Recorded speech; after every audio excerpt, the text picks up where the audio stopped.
All right, here we go. sKitz Kraven, welcome to Vlad TV. Thank you. Thanks for having me, man. Appreciate you coming through. Very interesting background.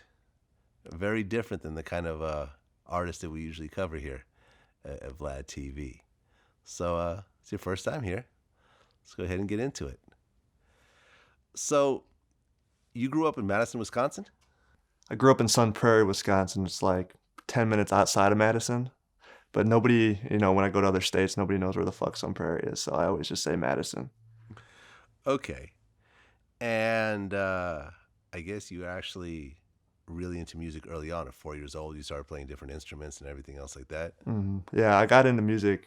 I've been doing music my whole life. My father was a musician all his life, and mother was never into music, but father really wanted me into that shit. And I started playing piano at like 4.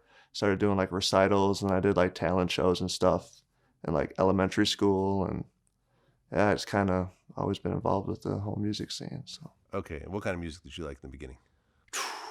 Michael Jackson was my idol, man. Oh, yeah. That was pretty much all I was banging at the time. Probably for a good 10 years. I mean, Michael was it. I idolized that man. He was a legend for sure. Okay. So I guess right around high school, you started to develop some problems. Did these problems start to show early in your development, or was high school when things started to kind of go a little haywire? High school was really when things went off. There was little things like in middle school. One day I snapped out of nowhere on my the class was called FACE. It was like a cooking, knitting kind of class. It was like a mixture of like home type of stuff. And I always felt like this teacher was always against me. She was always, I don't know.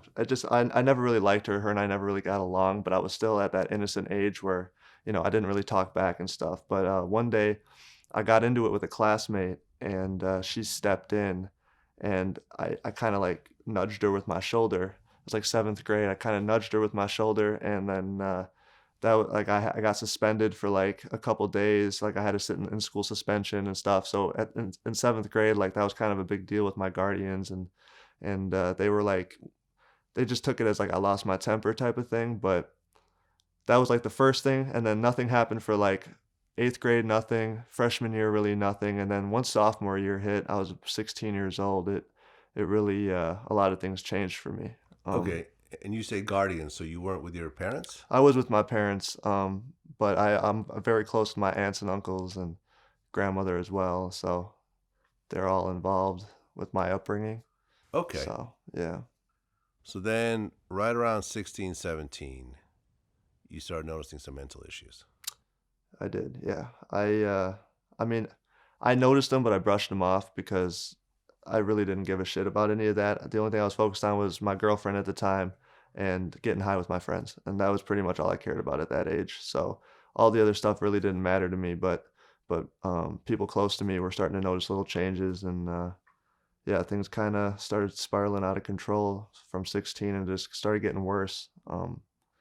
Started seeing different psychiatrists and psychologists, and family tried to figure out what was wrong. So I was getting put on different medications all the time, and things just, it seemed like the medication was almost making things worse for me. Okay. Ultimately, you were diagnosed with schizophrenia? No, so what I'm diagnosed with is intermittent explosive disorder, bipolar disorder, depression, and anxiety. Okay. The schizophrenia, so I have never seen visions ever in my life. I've never seen a vision, but I've had voices in my head, and to this day I still debate whether that's me or another thing. I don't know if that's my imagination. I've said before, we all hear voices, right? We all have that conscious in our head telling us, don't do this, don't do that. But it seems like when I go through that interaction with whatever's in my head, it's always during negative times. I've never had it during positive times. So that's what makes me think it's not just my conscious. But until the music, I've never opened up about that because I knew I was getting put into homes. I was getting put into psychiatric units before I admitted that. So I always kind of kept it to myself. But I still don't believe that I am fully schizophrenic. The reason my name is Skitz and why my friends and people I grew up with always called me that through high school is because I'd always just fly off the handle. I had a very bad temper, and I was always just, kind of out there with that. And so they just said, "Oh, you're going skits again." And they just started calling me skits, and that's just how it happened.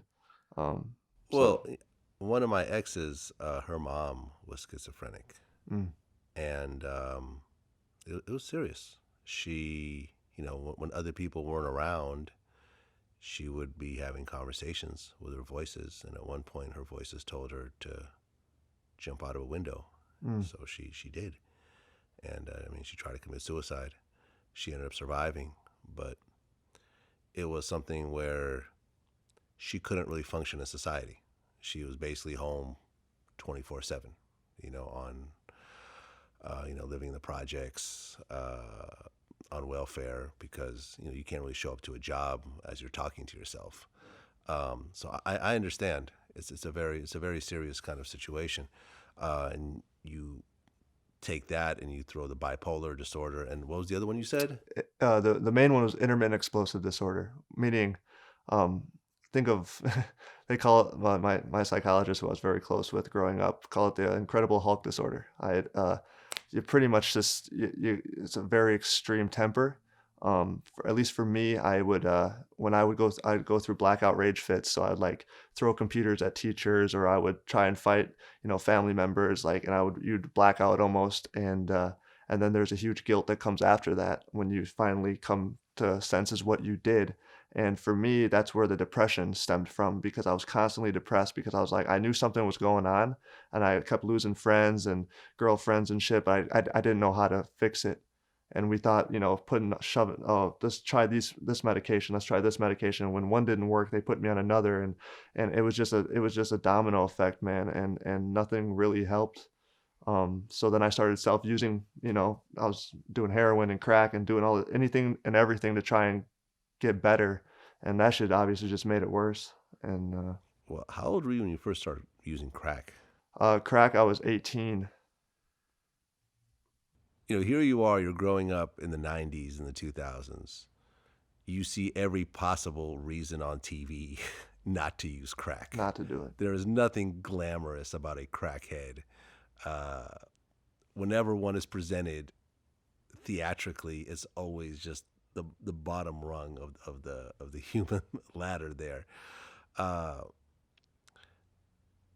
what made you say, "Hey, I'm going to try this"? Nothing. Nothing made me just say, "Hey, I'm gonna try this." I was in such a dark place that when it was presented to me, I didn't think twice about it. I felt like I was this close to ending it, man. So I was at a point in my life where nothing truly fazed me anymore. I was Okay, so unhappy with who I was that I was just like, okay. And I've interviewed a lot of drug dealers, former addicts, and so forth. Most people say heroin is the worst drug you could take. I would say heroin's the worst because it's the most addicting, in Right. my opinion. Yeah. To me, there is no better feeling than that high. Better than sex. I would choose heroin over sex any fucking day. That good. That good. To me, personally. I can't speak for others, but for me, yes. Right. Yeah. I mean, also it has a fall off effect where if you stop taking it, your body starts going through massive withdrawal. Unlike some of these other drugs, It's like horrible. to try to get off of heroin is a much tougher road than cocaine or crack or pills or whatever else. So, how heavy were you taking drugs? Uh, well, every day. So I was into speedballing. So I would mix. So I would smoke the crack, or I would snort it, snort coke, and then I would also snort heroin. I never banged heroin. I'm not a fan of needles in my arm. Hmm. So I was always the China White, and that was my preference. And so I'd start speedballing, and I was using, I would say, I mean, I was using every day, but I don't know between the two. Sometimes I would just be like coke for 2 days or smoking for 2 days, and then heroin for maybe couple couple days in a row. But like you said, that the dope stick is something that'll make you want to. You won't physically die from heroin withdrawal, but you'll feel like you want to. Alcohol can kill you, withdrawal can kill you. Benzos, I believe, can kill you as well, but heroin you won't. But you'll shit yourself, you'll throw up, you'll be in. I was in shakes when I tried getting off it. It was bad. It's not an easy road, man. Where was the money coming from to pay for all this I stuff? was trapping at the time. So So you were I selling was, yeah, drugs, yeah, yeah. That's how I was paying for studio time. That's how I was, doing everything. but you were selling and using. Yeah. So So it that's didn't, not usually the best it's not the combination. best, exactly why I didn't last too long. Okay. Yeah. You try to kill yourself during that time? I've tried to kill myself. I just, again, I don't believe in trying to kill yourself. If you're going to kill yourself, you're going to kill yourself. That's plain and simple. So when people say, oh, I tried to kill, it's attention. And I was looking for that. I was looking for anything. And so the closest I came to killing myself was putting a 45 to my head, calling my best friend and said, bro, I'm done. Like, but it was a cry for help. My thing was always, I wanted, I felt like the world was against me. So I always wanted revenge. I was more into harming others and having dark thoughts that way, more than harming myself. Yeah.